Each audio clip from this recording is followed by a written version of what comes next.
Look at the cold mathematics of the abyss. This is a high-resolution satellite heat map of a 2,700-acre patch of redwoods in Monte Rio, California. In mid-July, the telemetry data fractures. The Federal Aviation Administration logs a sudden, aggressive perimeter of restricted airspace. Simultaneously, the surveillance network registers a massive influx of encrypted, high-frequency telecommunications traffic bleeding from the forest floor. You are staring at a transaction that should not exist. This thermal bloom represents the highest concentration of global gross domestic product and nuclear launch capabilities on the planet, converging in a primitive canyon with zero official oversight. Your economic reality, your inflation rate, your mortgage, your geopolitical stability is not managed by rational spreadsheet calculations. You are programmed to believe the system runs on logic. You are wrong. The protocol of your daily survival is heavily influenced by men who gather in the dark to participate in simulated pagan rituals. If you believe the world is governed by airtight algorithms and sterile boardrooms, you are completely blind to the primal, chaotic forces actually steering your life. The evidence suggests a terrifying reversion. The architects of our civilization are not building a utopia. They are desperately hiding from the crushing weight of their own creation. We are going to dismantle the cremation of care ritual, not as a fringe conspiracy theory, but as a verifiable anthropological mechanism of elite behavioral conditioning. Using open-source intelligence, declassified flight logs, and neurobiology, we will audit the paper trail of this psychological exploit. We are going to look directly into the abyss of human power, catalog the evidence, and see exactly what terrified creatures stare back from the darkness. The optical feed shifts. A drone pierces through the canopy of 300-foot ancient redwoods. The temperature drops. The sunlight is instantly choked out by the biomass. The camera descends into the gloom, logging a massive, moss-covered owl statue carved from stone, sitting beside a murky, artificial lake. The silence here is heavy, absolute, and unnatural. It is broken only by the cold, mechanical crackle of a private security radio echoing across the water. Through the forensic analyst's monitors, this is not a forest. It is a fortified exclusion zone. The property consists of 2,700 acres of old-growth redwood forest. The exact coordinates trace back to 20601 Bohemian Avenue in Monte Rio, California. To the analyst, the location itself is an alibi. It is a deliberate withdrawal from the architecture of public accountability, a place where the laws of physics and society seem to temporarily suspend. The archival protocol reveals a deeply entrenched timeline. The Bohemian Club purchased this specific tract of land in 1899. This transaction established a geographical stronghold that predates the creation of the modern American intelligence apparatus by nearly half a century. Before the Central Intelligence Agency existed, before the Pentagon was poured from concrete, the ruling class had already secured this blind spot on the map to conduct their unsanctioned operations. When you analyze the topography of this region, the motive becomes clear. This is not a recreational retreat. It is a strategic fortress designed to enforce absolute operational security. The steep walls of the canyon effectively sever the connection between the apex predators inside and the global population outside. The analyst sees a physical manifestation of a psychological divide. It is the architecture of total detachment, purchased and maintained by limitless capital. But the defense mechanisms of this facility are not entirely man-made. The trees in this specific canyon act as a natural acoustic and signal dampener. The massive, water-dense trunks of the redwoods absorb radio frequencies and cellular transmissions. They create a geographic Faraday cage that systematically neutralizes external surveillance equipment. You cannot easily fly a drone over it. You cannot intercept a clean signal from within it. The forest itself is an accomplice.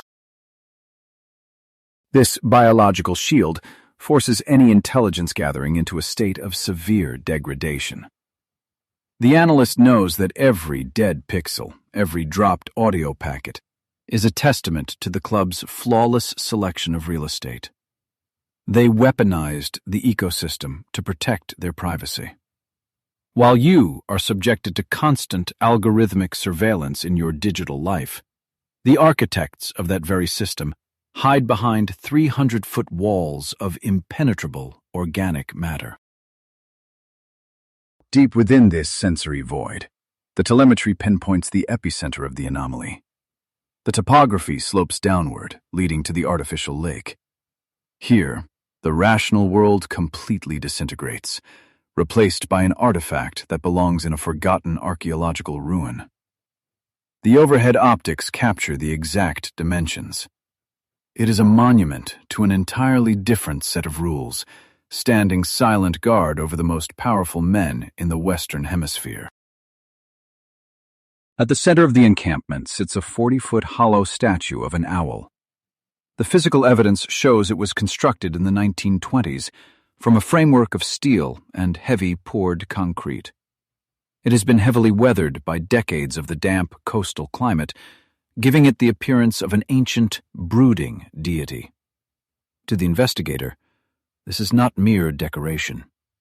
It is the focal point of a psychological operation, the cold heart of a system we are not allowed to see. The sheer scale of the idol defies the official narrative of a simple summer retreat. The logistics required to transport that volume of steel and concrete into an undeveloped canyon a century ago point to a fanatical level of dedication. This is the altar where the rational minds behind the global economy come to surrender their logic. They shed their corporate titles, their political mandates, and gather in the shadow of a monolithic predator built before the Great Depression. We have located the corpse of democratic transparency rotting quietly in the Californian damp. The data confirms a chilling geographical anomaly. What you are looking at is effectively a privately funded black site operating on domestic American soil. It possesses the security clearance, the geographic isolation, and the elite population of a classified military installation. Yet it operates entirely outside the jurisdiction of public law or congressional oversight. On paper, the bureaucracy of this compound is perfectly mundane. The tax records and zoning permits provide a flawless, impenetrable alibi. This nexus of planetary influence, this geographic void where the masters of the universe gather to burn effigies in the dark, officially functions as a men's camping club. How does the most lethal concentration of capital in human history camouflage itself as a fraternity? To understand the crime, we must track the flight paths of the suspects. To track the flight paths of these suspects, I pivot from the dense canopy of the redwoods to the cold, sterile glow of a global geospatial map. The coordinates of that dark valley remain static, but the airspace above it suddenly fractures into a web of inbound trajectories. I'm watching the digital clock on my terminal tick forward into the second week of July. The quiet radar of Northern California is about to be violently overwhelmed. You are looking at an anomaly that should terrify any rational observer. The screen before me fills with bright, golden vectors originating from London, Zurich, and Washington, D.C. These are not commercial flights. They are a swarm of private Gulfstreams and Bombardiers descending like locusts upon a single, isolated runway.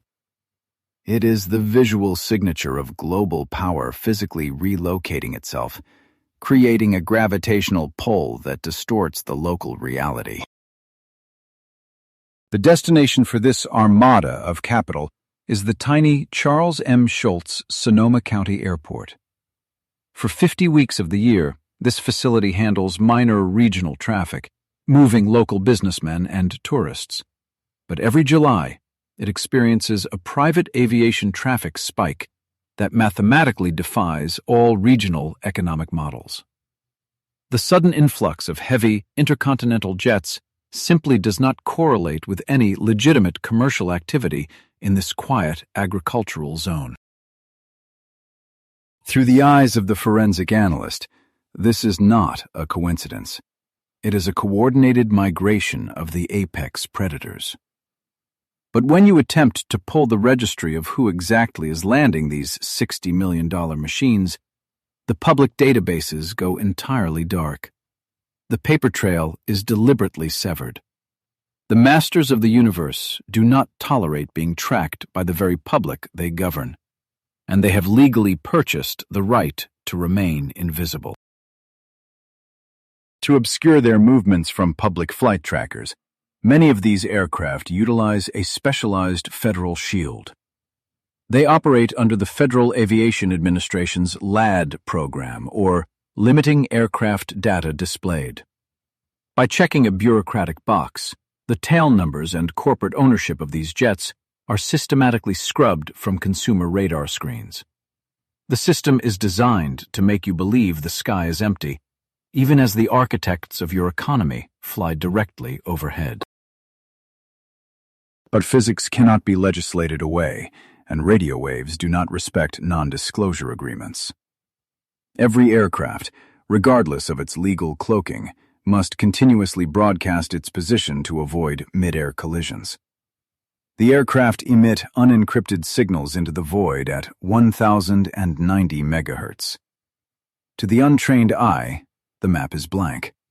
But to the forensic investigator, the sky is screaming with raw, unfiltered data waiting to be caught. I bypass the sanitized federal feeds by tapping into a global network of decentralized ADSB receivers. These are terrestrial antennas, often maintained by civilian hobbyists, capturing raw transponder pings directly from the aircraft. By scraping this unfiltered telemetry, the invisible fleet suddenly materializes on my monitor in real time. We strip away the corporate anonymity and expose the naked vectors arriving from the highest echelons of the global financial capitals. You watch the metadata populate on the screen, and the sheer scale of the revelation induces a cold, creeping vertigo. These are not just wealthy individuals. These are the central nodes of the international banking system, defense contracting, and mass media. They are leaving their fortified penthouses and heavily guarded corporate campuses to converge on a damp, primitive forest. The rational mind struggles to process the deliberate regression occurring on the radar. We can quantify the financial density of this migration, and the math is utterly staggering.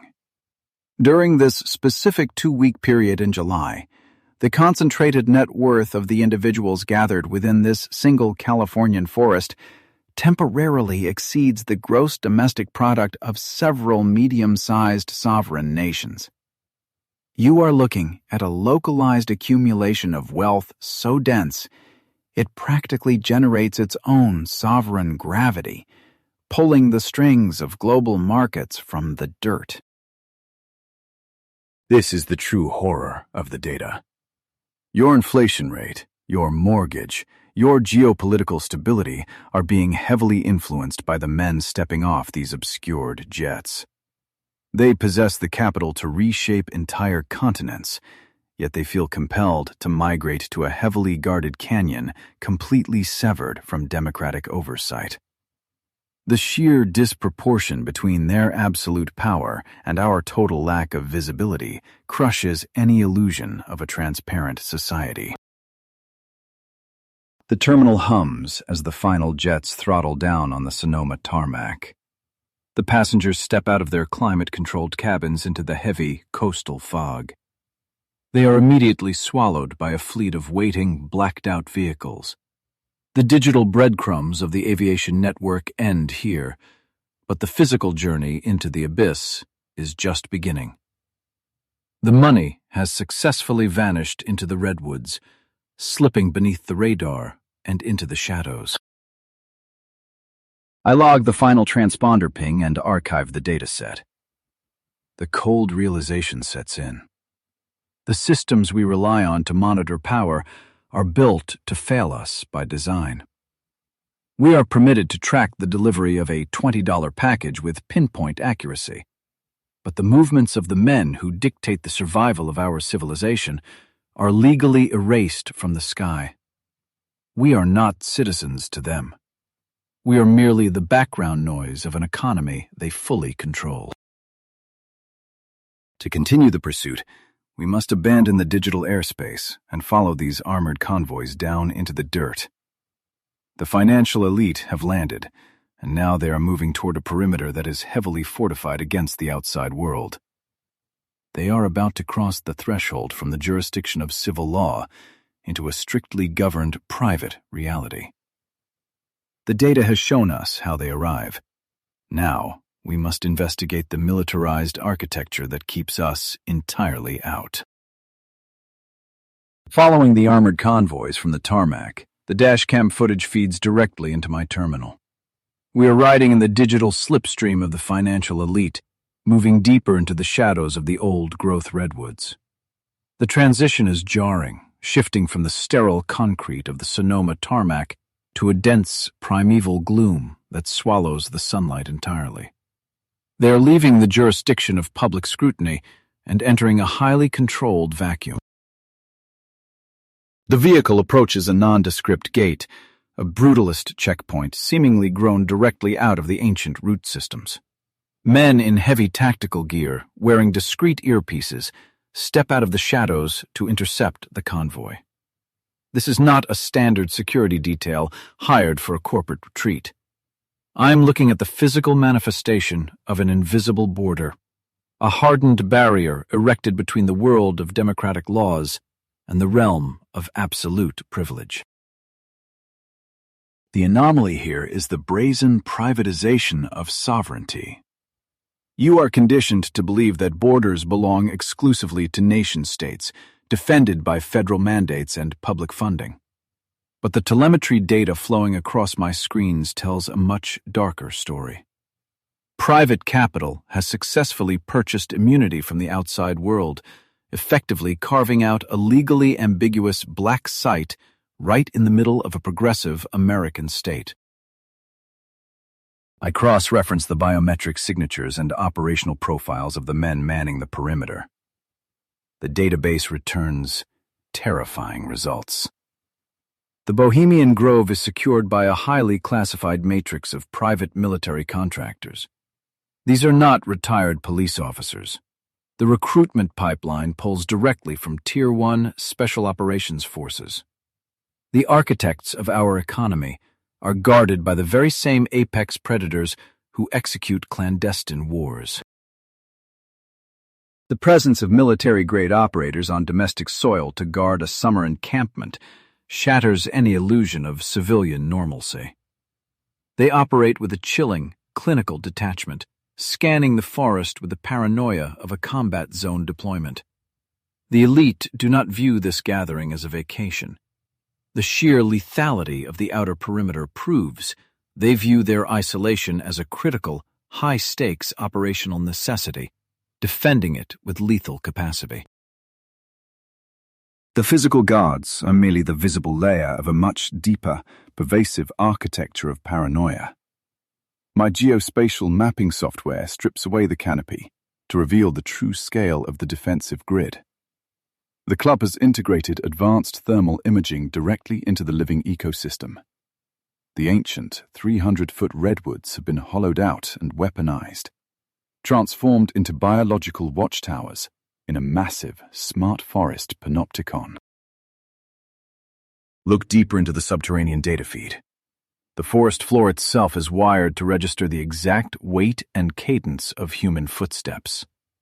Seismic ground sensors are buried beneath the damp earth and pine needles, creating an invisible digital tripwire across 2,700 acres. You cannot take a breath near the perimeter without your biological signature being cataloged, analyzed, and deemed a potential threat by a centralized security server. The sheer scale of this invisible surveillance grid induces a profound, creeping dread. It is the realization that nature itself has been compromised and enlisted to protect the fragile rituals of billionaires.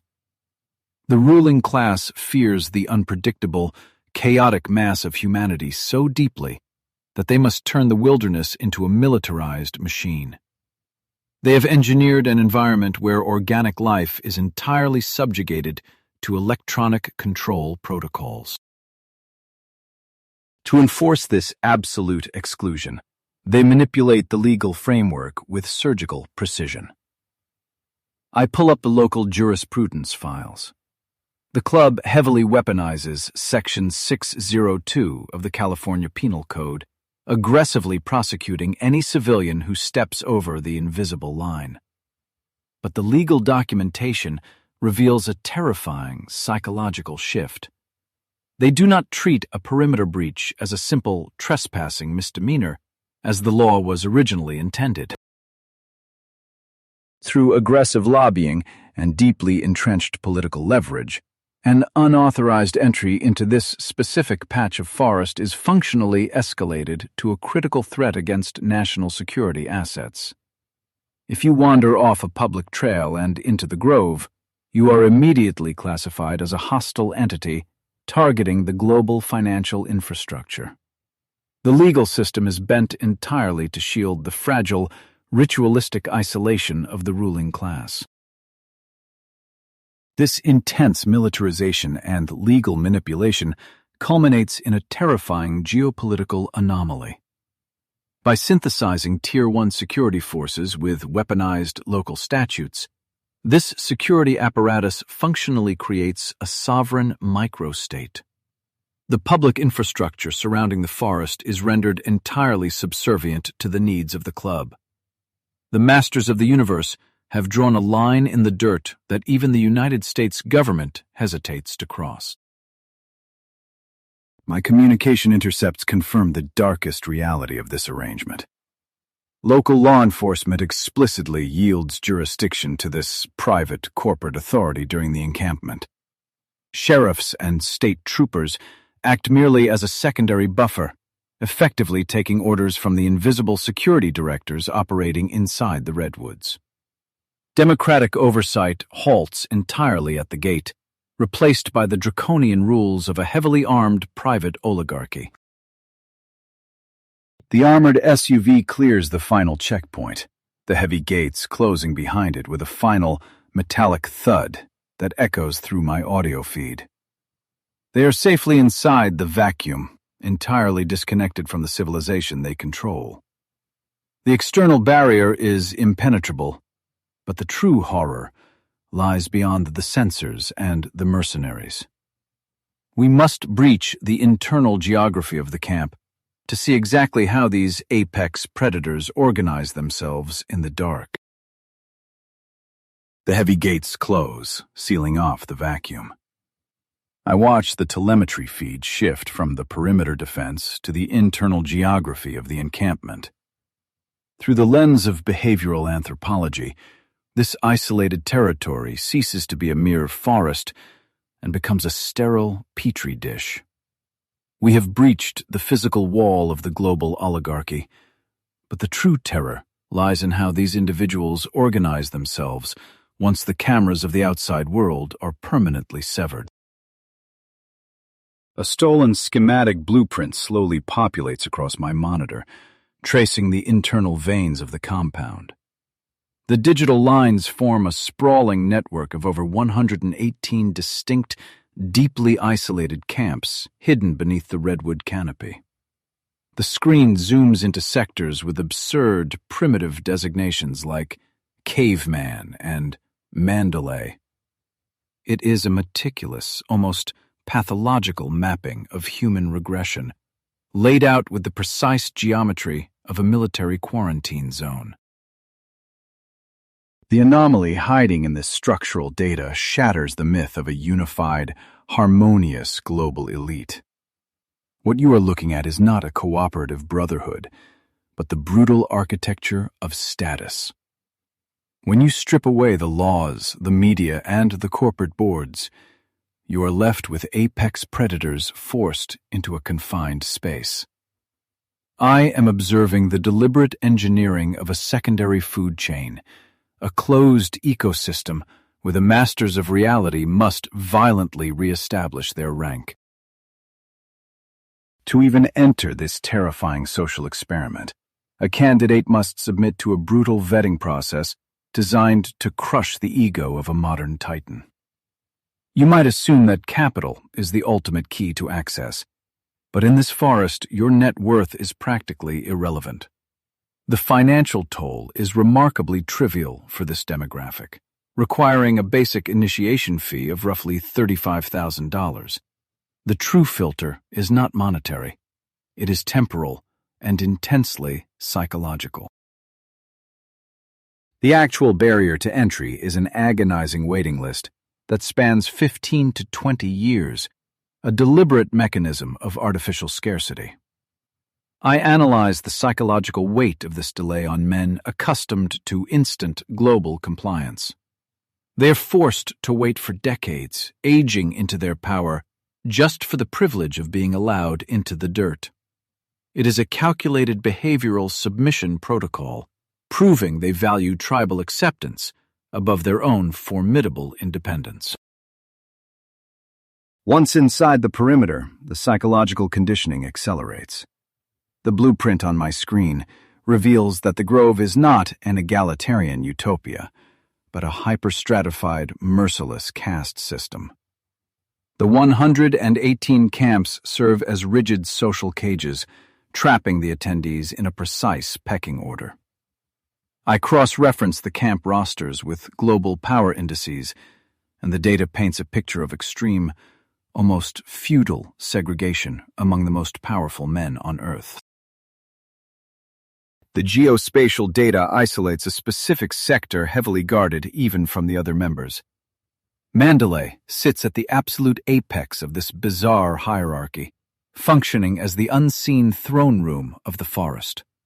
The archival data confirms this single camp historically houses sitting presidents, secretaries of state, and the chief executive officers of major defense contractors.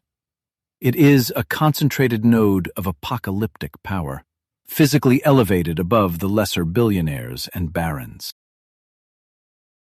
From an anthropological perspective, the physical condition of these apex camps is absolutely baffling.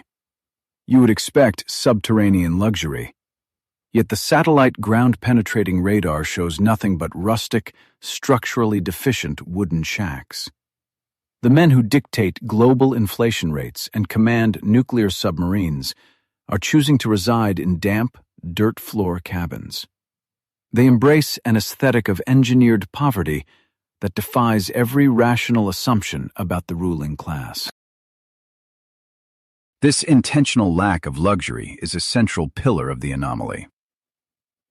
The blueprint annotations detail the sleeping arrangements: narrow military-style cots placed in unheated, drafty rooms.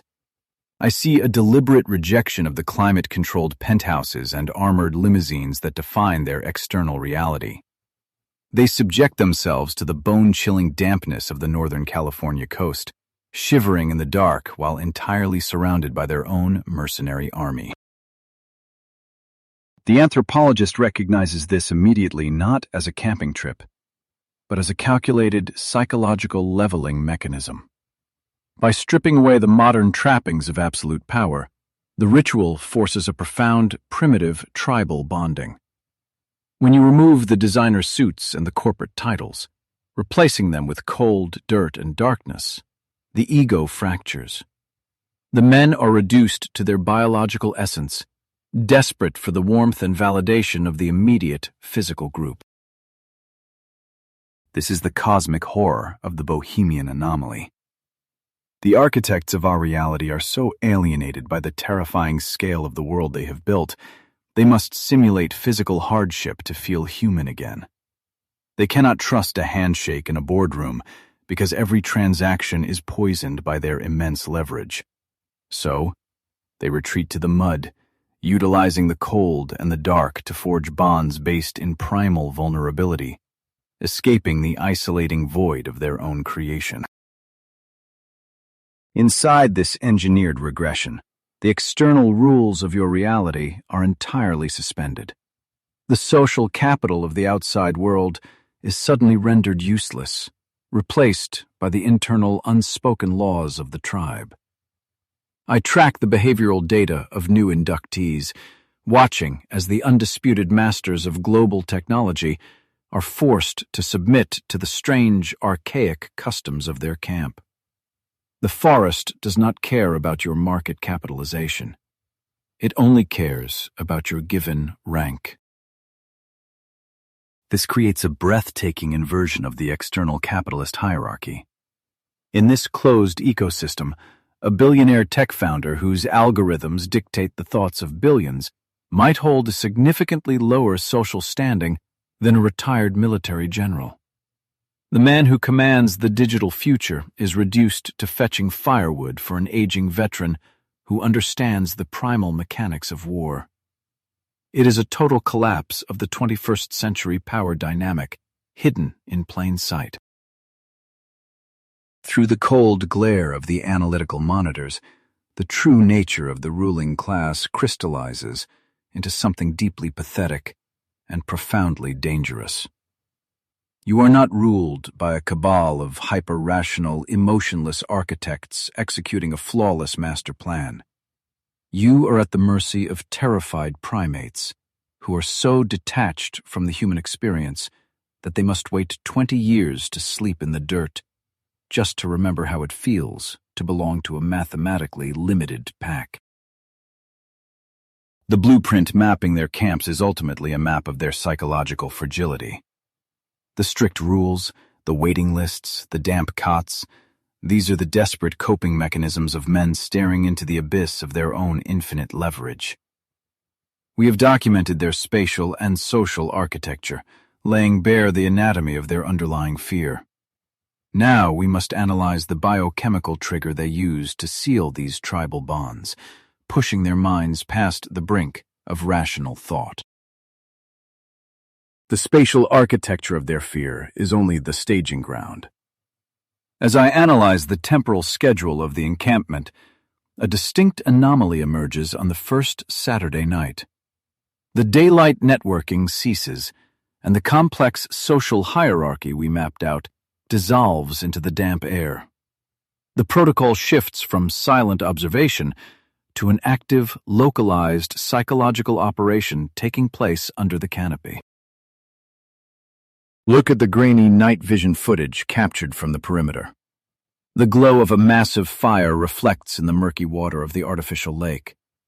I am running the audio of this event through a spectrogram.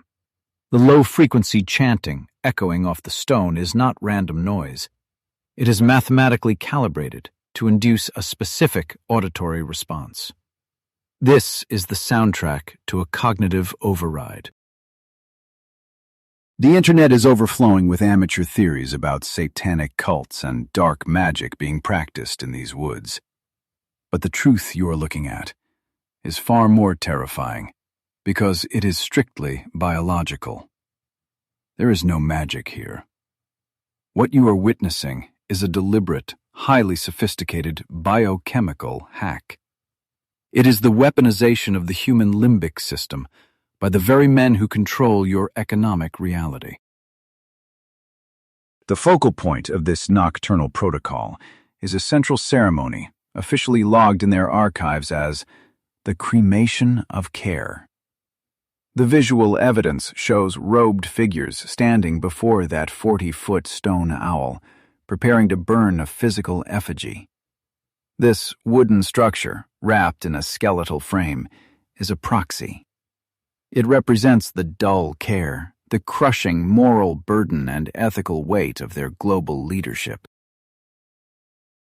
These are the architects of your geopolitical stability, men whose daily signatures move trillions of dollars and deploy military fleets. Yet they are so paralyzed by the existential dread of their own power that they require a literal physical fire to process their anxiety. They are incinerating their conscience in the mud because the reality of the 21st century world they manage is simply too heavy to bear. From a strictly clinical perspective, this synchronized fire ritual is a highly efficient neurobiological exploit. When a group of primates gathers around a massive, localized heat source and engages in rhythmic chanting, their brains trigger a massive release of dopamine and oxytocin.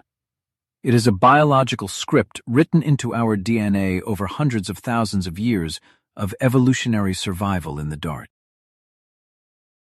I track the biometric data of this process, and the result is an absolute hijacking of the central nervous system. This oxytocin flood acts as a chemical wedge, deliberately bypassing the rational prefrontal cortex. The center of logic, the part of the brain responsible for calculating long-term consequences and maintaining ethical boundaries, is temporarily shut down. They are inducing a synchronized cognitive blackout. This explains the anomaly perfectly. This is not some occult conspiracy drawn from a fantasy novel. It is an engineered psychological regression.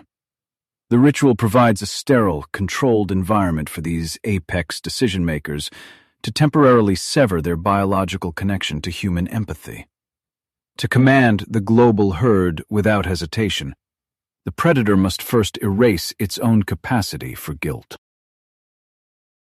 Think about the sheer scale of the decisions they make on Monday morning. Forecasting unemployment rates that will starve thousands, greenlighting resource extractions that will poison rivers, funding proxy wars that will decimate entire generations. A human mind cannot process that level of destructive leverage without fracturing.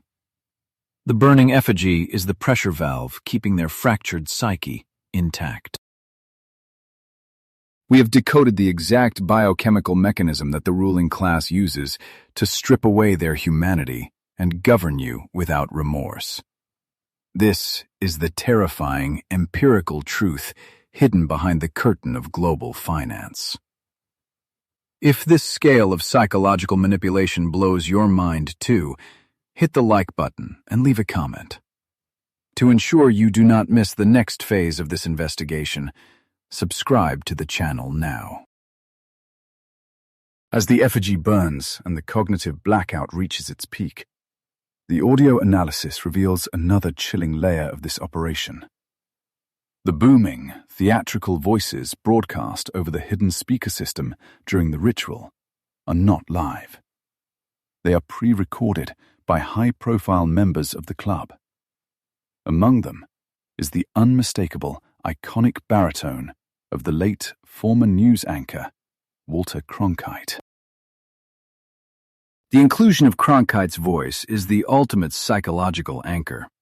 For decades, he was considered the most trusted man in America, the voice of objective reality for millions of citizens. Here, in the damp isolation of the Redwoods, that exact same voice is weaponized to lend an authoritative, surreal gravity to a localized psychosis. The narrator of your history is the high priest of their delusion. I review the audio logs and the thermal signatures, and the cosmic horror of our situation becomes undeniable. We look for grand conspiracies and hyper-intelligent cabals running the planet like a chessboard, but the evidence on the servers tells a much darker story. The transaction of power requires the surrender of sanity. The masters of the universe are just frightened animals howling into the void. They sit at the absolute pinnacle of human achievement, surrounded by advanced artificial intelligence algorithms, quantum computing arrays, and thermonuclear deterrence. Yet, their final line of defense against the crushing insignificance of their own existence is a wooden skeleton and a concrete owl. They do not possess a higher understanding of the cosmos. They are simply hiding from it behind a wall of private security. The ashes of the effigy settle into the Californian dirt, and the dopamine levels of the global elite slowly return to baseline. The psychological regression is complete, and the tribe is bonded in shared, unrecorded trauma. By Sunday morning, the private jets will fire up their engines, carrying these newly synchronized minds back to the capitals of the world. And what they decide next will change everything. What they decide next does not just change the tax code or the price of crude oil. When you synthesize that level of primal psychological bonding with absolute geopolitical authority, the output is structurally terrifying. I run the historical anomaly search through the archive, filtering for the deadliest decisions ever recorded on American soil. The database does not point me to the Pentagon. It points directly back to the dirt of this exact forest. The screen pulls up a declassified sepia-toned photograph dated September 1942. I zoom in on the metadata. We are looking at physicists and four-star military generals sitting on cheap wooden benches under the exact same redwoods we just mapped. There is no reinforced bunker here, no encrypted situation room. Just men in heavy coats, surrounded by empty glasses, laughing in the shadow of the canopy. The banality of the image is the anomaly. To the forensic analyst, this photograph violates every known protocol of national security. You're looking at the exact moment a casual campfire conversation permanently altered the atomic structure of our planet. I cross-reference the faces with the Federal Personnel Registry of the era. The algorithm tags J. Robert Oppenheimer and Ernest Lawrence. They are not here for a vacation. They are the architects of the S1 Executive Committee. The documents scattered on the wooden table before them are not club manifests. They are the foundational blueprints for the Manhattan Project. I parsed the declassified memorandums from that specific weekend. This is where the operational parameters for the first nuclear weapon were locked in. The theoretical physics had been debated in university halls, but the actual, kinetic decision to build the bomb was finalized right here, in the damp California mud. I traced the bureaucratic paper trail leading up to this weekend. There is none. That is the true horror of this photograph. This convergence occurred entirely outside of any formal government building or congressional oversight committee. The military apparatus deliberately utilized the absolute geographic secrecy of the Bohemian Grove to bypass the democratic friction of Washington.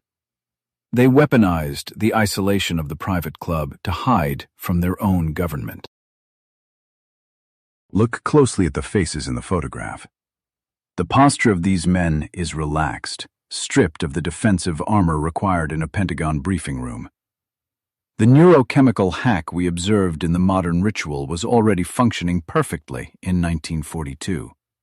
The isolation, the alcohol, the tribal enclosure, it dissolved the institutional boundaries between civilian scientists and military commanders.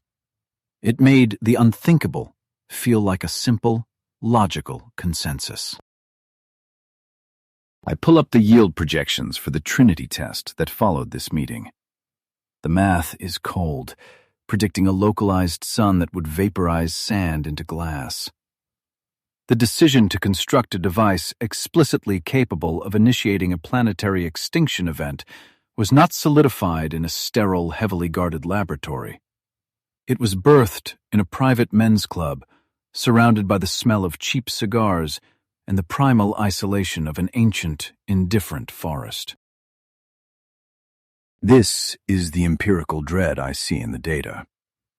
We comfort ourselves with the illusion that apocalyptic power is managed by flawless systems, by rigid chains of command and fail-safes. But the telemetry, tells a different story. The power to split the atom and erase entire cities from the map was entrusted to a handful of fragile, carbon-based primates sitting on a log. The universe does not care about their protocols. It only obeys the physical laws they unleashed. This single weekend established the ultimate, terrifying precedent for the modern era. I map the subsequent geopolitical decisions of the 20th century against the Grove's attendance logs.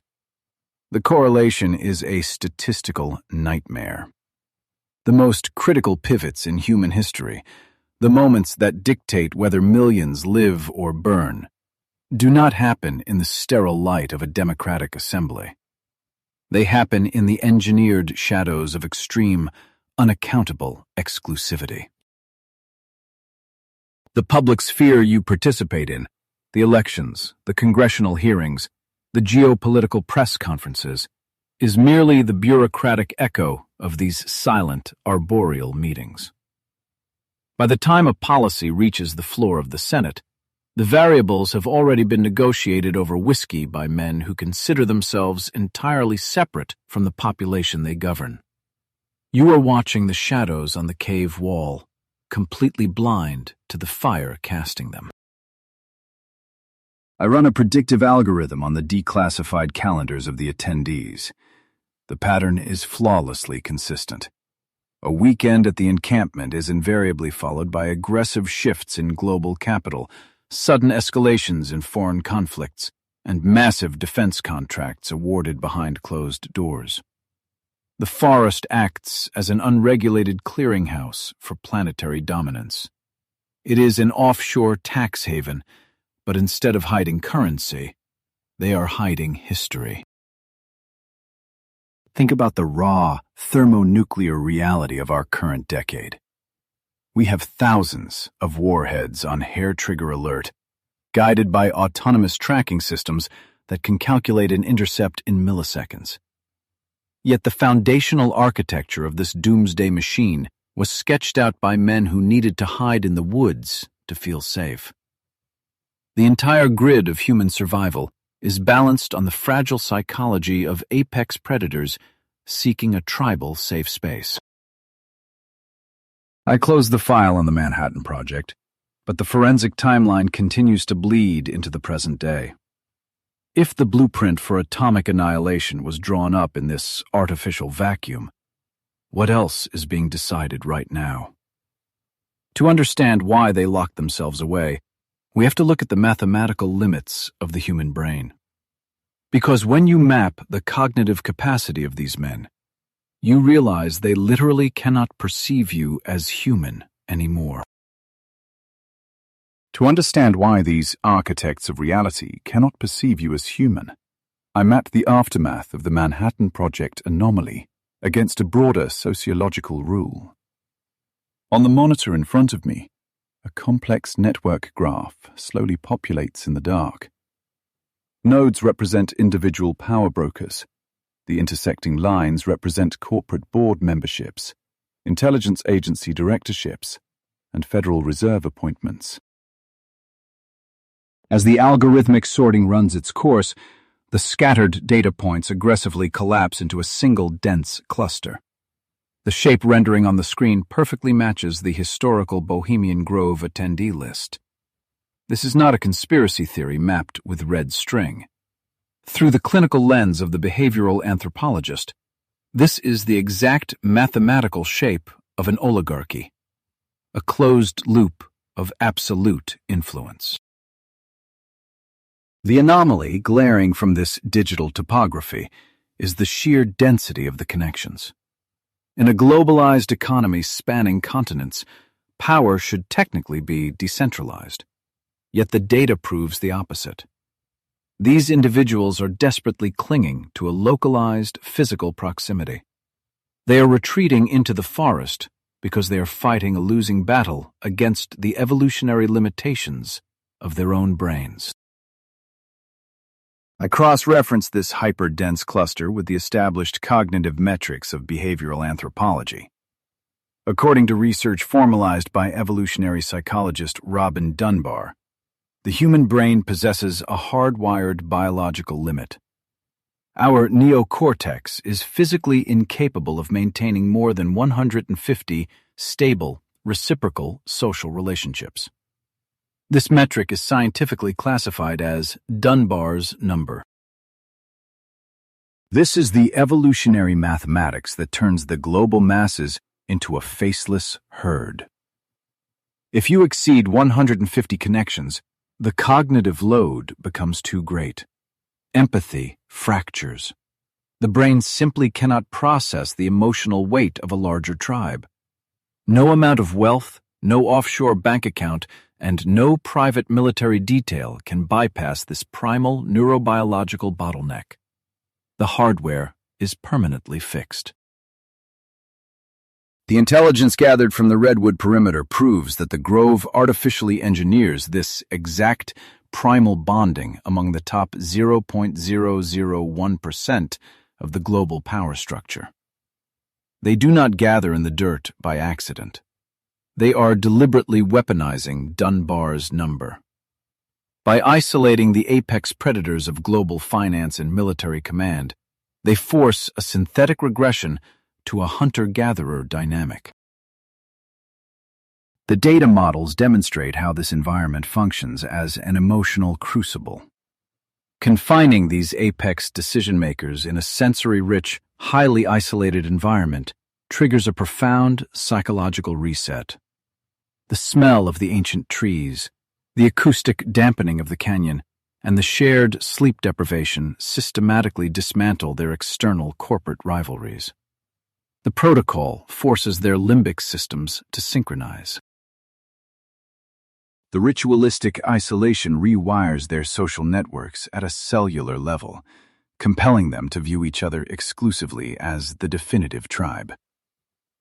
The chief executive of a defense conglomerate and the director of a central bank are no longer competitors.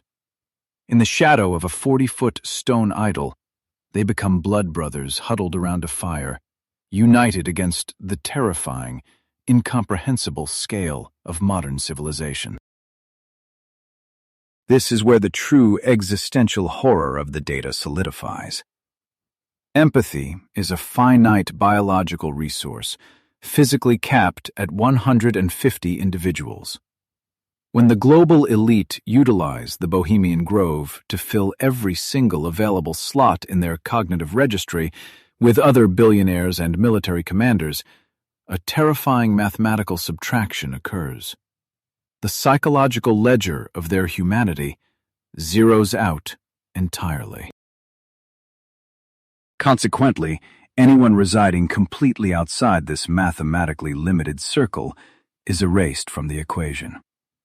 The remaining 8 billion humans on Earth simply cease to exist as individuals. Your struggles, your inflation rates, and your localized crises cannot penetrate their fortified neural pathways. You are mathematically excluded from the only tribe that possesses the authorization to launch thermonuclear weapons. The behavioral anthropologist notes that this is not an act of active malice, which makes it infinitely more terrifying. It is an unconscious mechanism of survival. You are subconsciously reclassified by their primitive limbic systems as the absolute other. To the men operating the levers of the planetary economy, the global population is seamlessly downgraded into an abstraction, effectively managed as statistical livestock. When you analyze the legislative and military outputs generated after these July encampments, the absence of human empathy is glaringly obvious. A policy that bankrupts a sovereign nation or initiates a proxy war is processed with the same emotional detachment as culling a herd. The data proves they do not hate you. They simply lack the neurological capacity to care if you survive the economic winters they actively engineer. The network graph on the screen stops compiling, freezing on a perfectly isolated, impenetrable sphere of influence. The math is completely flawless and utterly ruthless. The entire architecture of modern society, from the stock exchange to the nuclear triad, is fundamentally structured to service the emotional fragility of a single localized tribe.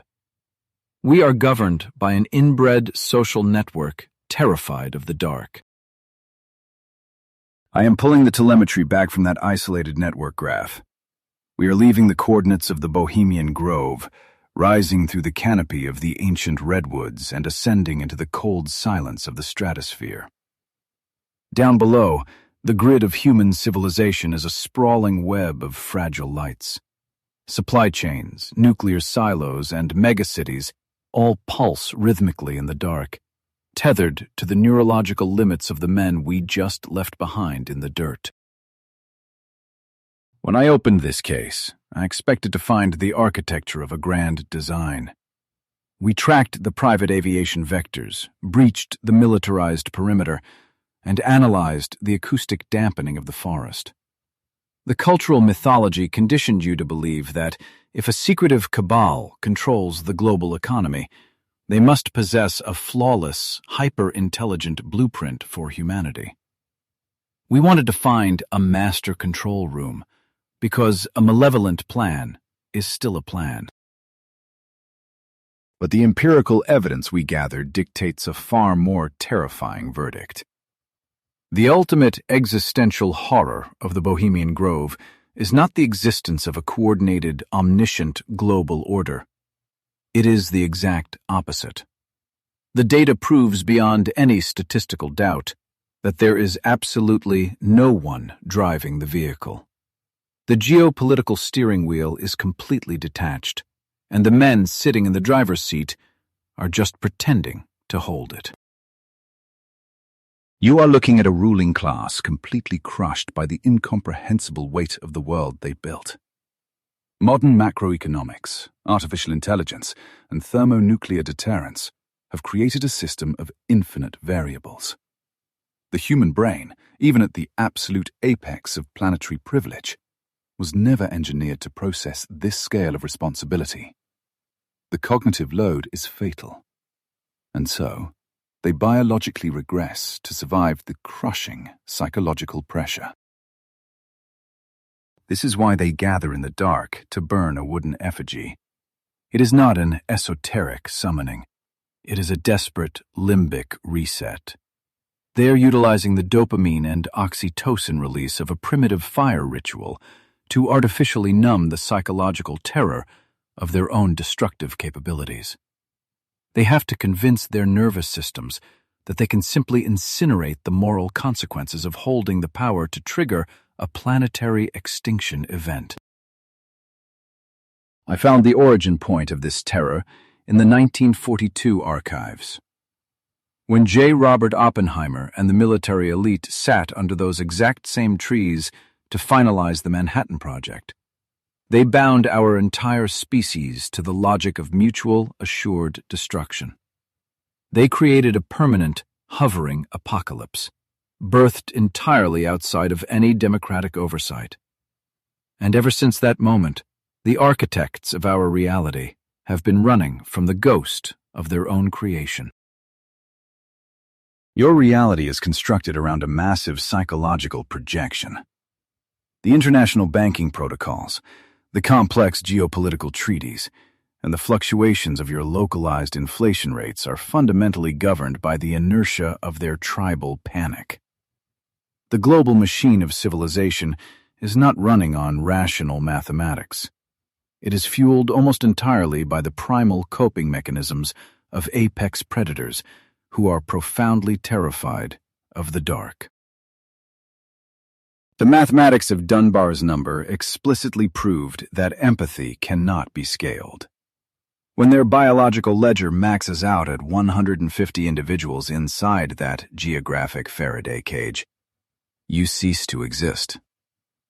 From the vantage point of this cold stratosphere, looking down at the glowing grids of humanity, your struggles are rendered mathematically invisible. You are subjected to the weather patterns of their anxiety, managed as a statistic in a system that cannot see you.